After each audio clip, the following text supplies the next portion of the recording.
ఏవండోయ్ శ్రీవారు ఎపిసోడ్ 5. ఎక్కడికే వెళ్ళేది, మనం ఇద్దరం కలిసి స్నానం చేద్దాం పదా అంటూ బలవంతంగా బెడ్రూమ్ డోర్ తీసి ఉండటంతో లోపలికి వెళ్ళి బాత్రూమ్ డోర్ కాళ్ళతో చిన్నగా తన్ని పల్లవిని కిందికి దించి టక్కున బాత్రూమ్ డోరు లాక్ చేసి తప్పించుకోవాలని చూస్తున్న పల్లవి చేయి పట్టి గోడకు లాక్ చేస్తాడు. పల్లవిని గోడకు లాక్ చేసి ఎటు వెళ్ళనివ్వకుండా తనకు అనకుండా కొంచెం గ్యాప్ ఇచ్చి నిల్చొని కిందికి చూస్తాడు. ఎందుకంటే మన అర్జున్ బాబు హైట్ 6 అడుగులు, అంటే మన పల్లవి పాప అర్జున్ గుండెల వరకు వస్తుంది. అలా అర్జున్ కిందికి తల వంచి చూస్తే పల్లవి పాప పైకి తల ఎత్తుకొని చూడాలి. అర్జున్ పల్లవి ఒకరి కళ్ళల్లోకి ఒకరు చూసుకుంటూ కాసేపు ఈ లోకాన్ని మర్చిపోయి ఒకరి కళ్ళల్లోకి ఒకరికి కనిపిస్తున్న ప్రేమ సంద్రంలో కొట్టుకుపోతూ ఉంటుంది.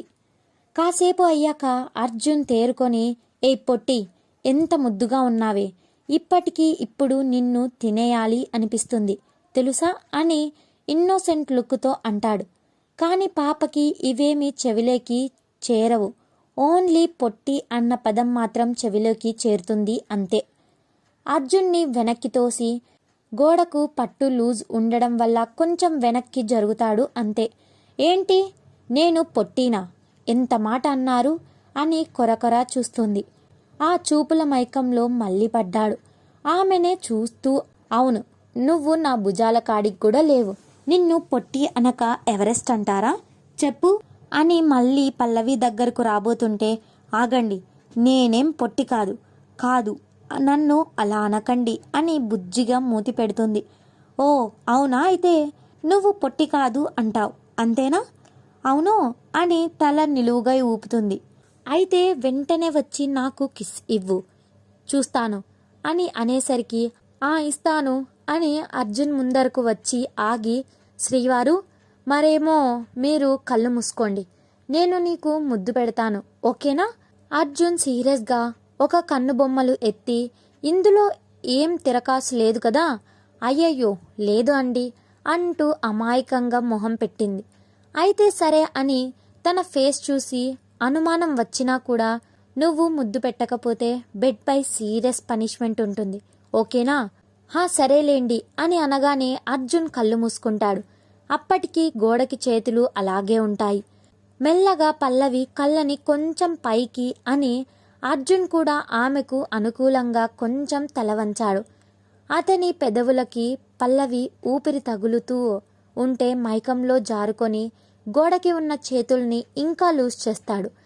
అదే అదునుగా తీసుకున్న పల్లవి డోర్ మెల్లగా అన్లాక్ చేసి అర్జున్ ఆ మైకం నుంచి బయటపడేలోపు ఫాస్ట్గా డోర్ తీసుకొని బయటకు తుర్రుమని మళ్ళీ బాత్రూమ్ డోర్ లాక్ చేస్తుంది. ఒక్క క్షణం అర్జున్కి ఏం జరుగుతుందో అర్థం కాదు. షాక్ నుంచి తేరుకొని, ఒసై రాక్షసి, ఇదంతా మోసం, నువ్వు నాకు దొరకాలి, నీ సంగతి చెప్తాను అంటాడు అర్జున్. కొంచెం కోపంగా నార్మల్గా మాట్లాడితేనే అర్జున్ వాయిస్లో బేస్ ఉంటుంది. అలాంటిది అర్జున్ కోపంగా అనడంతో వాయిస్ ఎక్కువ వచ్చి నిజంగానే కోపం వచ్చిందా అనుకుంది. కానీ ఎంత కోపంగా ఉన్న అర్జున్ తనకు ఇష్టం లేకుండా ఫోర్స్ చేయడు అని నమ్మకం. సారీ శ్రీవారు, మార్నింగ్ నుంచి ఉపవాసం ఉన్నాను, నాకు తెలుసు మీరు ముద్దుతో ఆగరు అని. మీకు ఇప్పుడు ఫీలింగ్సే హైలో ఉన్నాయి, ఇప్పుడు నేను ముద్దు పెడితే అవి ఎక్కువ అవుతాయి. అందుకే కాసేపే నేను స్నానం చేసి దేవునికి పూజ చేసి నా ఉపవాసం వదిలేశాక అప్పుడు మనం ఒకటవుదాం, ఓకేనా? మా మంచి శ్రీవారు కదా అంటూ బుజ్జగింపుగా అని సరేనా అంటుంది. ఆమె మాటలకి అప్పుడు గుర్తుకు వస్తుంది ఆమె ఉపవాసం ఉంది అని. పాపం తనకి ఇప్పటి వరకు ఫోర్స్ చేశాను అని గుర్తుకు రాగానే అర్జున్కి గిల్టీగా అనిపిస్తుంది. మళ్ళీ తను మార్నింగ్ నుంచి ఏమీ తినలేదు అని గుర్తుకు రాగానే, సరే సారీరా బంగారం, ఇబ్బంది పెట్టినందుకు, నేను తొందరగా స్నానం చేసి వస్తాను అని అంటాడు. అర్జున్ గురించి తనకు తెలుసు, అతని కోపం ఎక్కువసేపు ఉండదు అని. చిన్నగా నవ్వి, సరే తొందరగా రండి అని కిచెన్లోకి వెళ్ళి వండినవన్నీ డైనింగ్ టేబుల్పై సర్దుతూ ఉంటుంది. అప్పటికే అర్జున్ ఫ్రెష్ అయ్యి నైట్ సూట్ వేసుకొని హాల్లోకి వచ్చి టీవీ ఆన్ చేస్తాడు. అర్జున్ వచ్చిన వెంటనే పల్లవి వెళ్ళి తలస్నానం చేసి అర్జున్ ఎంతో ఇష్టంగా కొనిచ్చిన red colour sari with black colour blouse వేసుకొని హాల్లోకి అటు సైడ్గా ఉన్న దేవుని గదికి వెళ్ళి పూజ చేసి తలపై నుదిటిన కుంకుమ పెట్టుకొని దేవునికి సారీ కూడా చెప్తుంది. దానికి రీజన్ అర్జున్కి ఇచ్చిన ముద్దులు. కానీ నా దృష్టిలో అది పెద్ద పాపం కాదు. తను ఈరోజు ఉపవాసం ఉండటానికి మెయిన్ రీజన్ పొలంలో మంచిగా పంట రావాలి అని. తను ప్రతి శుక్రవారం ఉపవాసం ఉన్నా కూడా తన కుటుంబం మంచే కోరుకుంటుంది. భార్యాభర్తలు ప్రేమతో ముద్దు పెట్టుకోవడం తప్పు కాదు. అది ప్రేమ మాత్రమే, కామం కాదు. దేవుడే మనల్ని సృష్టించింది. అలాంటిది ఆయనకు అన్నీ తెలుసు. మనం తెలియక తప్పు చేస్తే క్షమాపణ చెప్పాలి. ఉపవాసం ముగిశాక భార్యాభర్తలు ఒకటి కావచ్చు అని నాకు తెలిసిన విషయం. బట్ నవరాత్రి పూజలో ఉపవాసం ఉన్నప్పుడు భార్యాభర్తలు ఒకటి కావద్దు అని మా బామ్మ చెప్పింది. నేను చెప్పింది కరెక్ట్ అనుకుంటున్నాను. తప్పు అయితే క్షమించగలరు.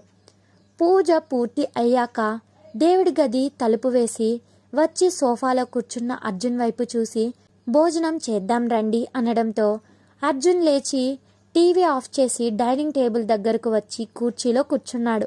అతను ఏం మాట్లాడకపోవడంతో తను ఇంకో కుర్చీలో కూర్చొని అన్నం కూర ప్లేట్లో పెట్టి కలిపి అతనికి తినిపిస్తూ కోపం వచ్చిందా నా పైన అని అడుగుతుంది. తను తినిపిస్తుంటే తింటూ అదేం లేదురా, నీకు ఫోర్స్ చేశాను కదా, అందుకు కొంచెం గిల్టీగా ఫీల్ అయ్యాను అంతే. ఎందుకు ఫీల్ అవుతున్నారు? దేవుణ్ణి నేను క్షమించమని అడిగాను. ఆయన మనల్ని క్షమిస్తాడు.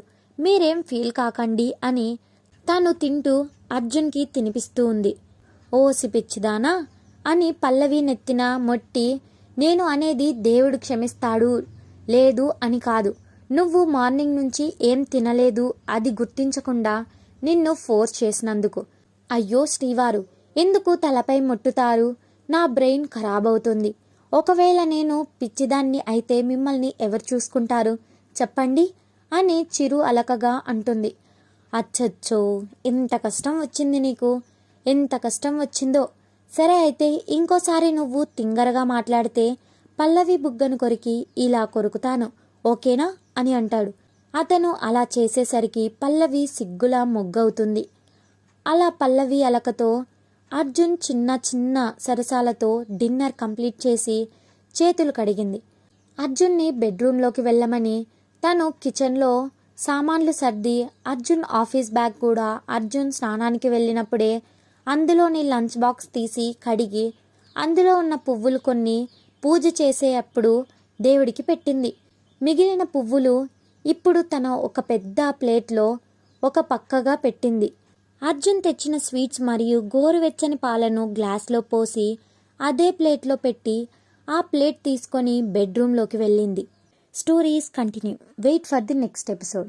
Subscribe to our channel. Thanks for watching.